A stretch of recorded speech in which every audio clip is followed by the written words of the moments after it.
never expected something like this to actually happen in southern Indiana. So it's a wonderful event. I think it's a great day. This is a wonderful achievement for southern Indiana and Jeffersonville both.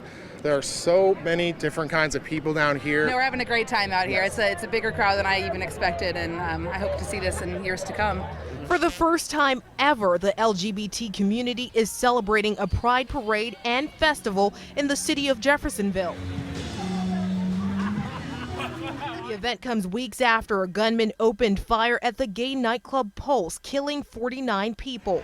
It's been a really hard couple of weeks, and it's been really emotional. Don Knight wrote each of the 49 victims' names on this flag that he brought with him. I just think we ought to remember what the reality is for the gay community. It's not all celebrating and being happy, that there's a lot of sadness that goes along with it too. I know people who have been disowned and whose family don't support them. And Teresa Lee made shirts with hearts and a rainbow mosaic that she and her 8-year-old daughter wore to the festival. it's a great thing to come together and just celebrate love. This was a big win for the city of Jeff, and it's time everybody in America recognizes everyone deserves to be happy. Steve, Don Knight plans on sending that flag that he made with the 49 victims' names to Orlando. As for the festival here at the Big Four station, it ends at 10 p.m. Live in Jeffersonville, Annalisa Gale, WLKY News. Thanks, Annalisa. The man accused of carjacking an 85-year-old woman in Sellersburg this week was arraigned this morning. Malachi Looney was picked up on Lydia Street here in Louisville by the U.S. Marshal's Office. Along with facing charges in southern Indiana, he was wanted in Jefferson County for heroin possession, theft of a vehicle, and fleeing police. Sellersburg authorities say the man in the surveillance video is Looney, who forced Anna Jarvis from her car outside a restaurant. That vehicle was later recovered. The $10,000 is going to stay on the fugitive charge, and I'm going to raise the other one to $10,000 as well, so it'll be $10,000 on each. Looney will be back in court Monday on a fugitive charge out of Sellersburg. Jarvis told me this afternoon she is pleased he's behind bars. She says Looney has put her through a very traumatic week. 2 men and a woman arrested yesterday after a police chase are due in court Monday on bank robbery charges. WLKY News Chopper HD was over the scene near Atherton High School when that chase came to an end without incident. The suspects were being pursued following an armed holdup of the Old National Bank in St. Matthews. Now here are the photos of the three, 21-year-old Devontae Brightwell and 29-year-old Michael Benton. Police say Braniel Allen, age 22, aided the 2 men in the Old National Bank robbery. The men are also accused of holding up a BB&T branch in the Highlands last month.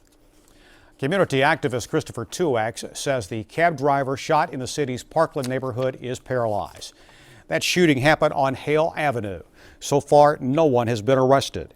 Truax says the Somalian community released this photo of Abdurrahman Muhammad, who has been in this country since 2007. The Somalian community has scheduled a news conference for tomorrow afternoon. Staying safe in your community was the topic of a crime prevention forum held today. Residents had a chance to learn what they can do to protect themselves. Louisville police offered tips and answered questions. Richard Whitlock with Zones of Hope says his father was a murder victim. I see a community that's under-resourced and consequently underdeveloped. And I see a people that are waiting for assistance that's not coming. To me, it's more of kids not knowing what to do. They have nothing else to do, so they're gonna hang out. They're gonna get into the wrong stuff. So really, I just feel like it's a cry for help from kids to like, help me, get me something to do, like get me on the right path. Police urge the residents to work with them to be their eyes and ears in the community. 3 council members attended today's crime prevention forum. An Osgood, Indiana man was killed last night in a single vehicle crash. It happened on State Road 229 in Ripley County. State police say 36-year-old Brett Brown lost control of his vehicle in a curve. His 1995 GMC Jimmy struck numerous trees and caught fire. According to troopers, Brown was not restrained in the vehicle. Speed and alcohol are also believed to have been factors in that crash. The death toll continues to climb in West Virginia. The state is dealing with massive flooding. Wendy Gillette has the latest. Police and fire crews are going door to door looking for survivors after floods roared through Greenbrier County, West Virginia. Water has overtaken many roads. Dozens of streets are closed. The floods began Thursday following heavy rains, at least 9 inches in some areas. Steve Lamontagne is back at his aunt's home to pick up her very frightened pets.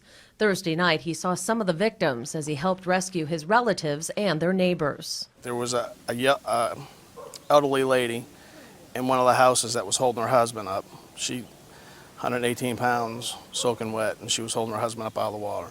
And he was deceased. Do you have a carpet cleaner? Survivors are literally beginning to pick up the pieces of their devastated homes. At least 100 houses were damaged or destroyed. We never thought it would be this bad. The floods are starting to recede, but the memories will be long to fade. The high waters here killed more people than all of those who died from tornadoes or lightning strikes across the entire country this year. Wendy Gillette for CBS News. The National Guard and FEMA are assisting in the region. Weather looks great out there right now. Actually, there is some hazardous weather conditions going on right now. We're going to tell you about all about that coming up after the break. Steve? And you can find some weird creatures milling around downtown Louisville this weekend. The story straight ahead.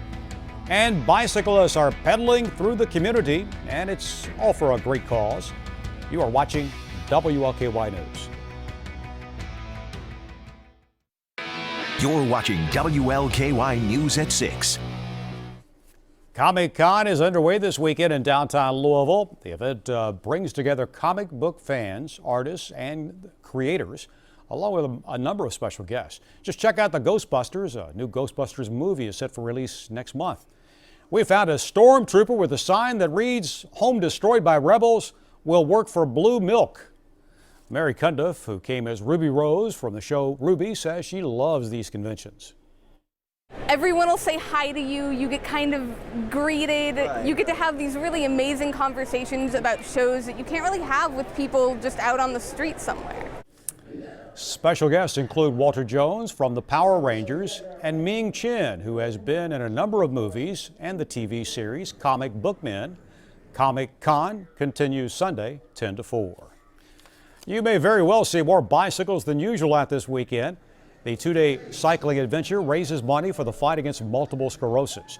They begin and end at the Water Tower. Dr. David Robertson treats MS patients. I'm one of the riders today, but more of the energy is in a couple of our nurses from the clinic and a couple of technicians from our clinic. And 2 other physicians who used to be in the city of Louisville have come back to ride on the U of L team. Tomorrow, the event called Bluegrass Bikes and Bourbon features a casual ride to the historic Farnsley Mormon Landing in southwest Jefferson County. Today is the La Rosa Loop event. It's a non-competitive 1, 3, and 5 mile walk, run, and wheel event. We do it as a fundraiser for Fraser Rehab Institute. This event started 11 years ago when a rehabilitation physician at Fraser Rehab died from lung cancer at the age of 37. Participants were encouraged to form teams, with each team raising $1,000 or more. Along with the walk run, there were games, music, raffles, and snacks. The money that comes in from this event goes to programs, equipment, and a scholarship fund.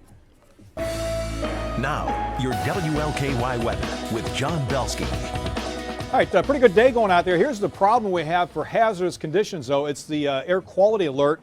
Now, the forecast was for unhealthy for sensitive groups with the index between 101 and 150. However, the current index is way up there at 164. That's in the unhealthy for everybody category. Basically, if you're heading out this evening, just don't overdo it, all right, since the pollution is kind of bad here in the Louisville area right now, and this will improve mid-evening. We'll be all right. Speaking of mid-evening, sunset at 9:10. It's the latest of the year and will continue right through July 4th at this time. I love how it stays light so late.